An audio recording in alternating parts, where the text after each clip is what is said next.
नमस्कार मित्रांनो, मी ॲडव्होकेट दीपक मनसरे. आपण पाहत आहात चॅनल साध मराठी कायद्याची.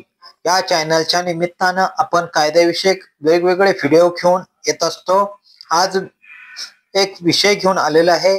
विषय आहे राज्य सरकारनं मोजणी संदर्भात काही परिपत्रक काढलेले आहे. या संदर्भात मी तुमच्या समोर आज आलेलो आहे.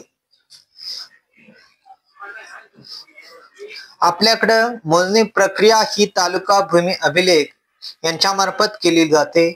तालुका भूमी अभिलेख उपाधीक्षक हे भूकर मापक आणि परीक्षण भूमापक यांच्यामार्फत मोजणी करत असतात.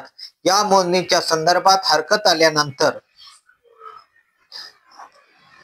तालुका भूमी अभिलेख उपाधीक्षक यांनी सहिस्सेदार, लगतचे कब्जेदार आणि इतर मोजणी संदर्भात जे हरकत घेणार आहे यांचे म्हणणे ऐकून घेऊन जर मोजणी संदर्भात त्रुटी आढळून आल्या तर पुनर्मोजणी संदर्भात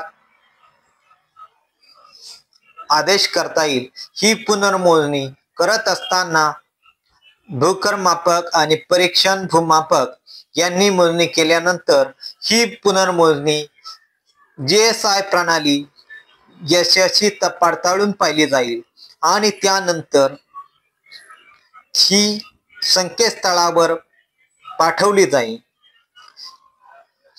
व नकाशे तयार केले जातील. याशिवाय तो आदेश पुनर्मोजणीच्या संदर्भात उप अधीक्षक यांना करता येणार नाही. या उप अधीक्षक तालुका भूमी अभिलेख यांच्यामार्फत झालेली मोजणी पुनर्मोजणीच्या संदर्भात केवळ जिल्हा अधीक्षक यांच्याकडे अपील करता येईल. हे अपील त्यानंतर कोणतीही अपीलाची तरतूद असणार नाही. पूर्वी या मोजणीच्या संदर्भात तालुका भूमी अभिलेख तसेच जिल्हा अधीक्षक भूमी अभिलेख तसेच संचालक भूमी अभिलेख आणि राज्य सरकार यांच्याकडे अपील करता येत होते. त्यामुळे मोजणी होऊनही वर्षानुवर्ष या मोजणीच्या संदर्भात प्रकरणे पेंडिंग प्रलंबित राहत होती. परंतु आता या संदर्भात केवळ जिल्हा अधीक्षक यांच्याकडे अपील करता येईल.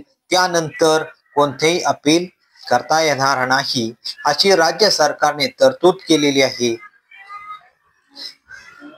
या मोजणीच्या संदर्भात राज्य सरकारने केलेली तरतूद योग्य आहे. त्यामुळे लोकांचा वेळ आणि पैसा या दोन्ही गोष्टी वाचणार आहेत. अशाच नवीन माहितीसाठी आपण व्हिडिओच्या माध्यमातून भेटूयात. तोपर्यंत थांबूया.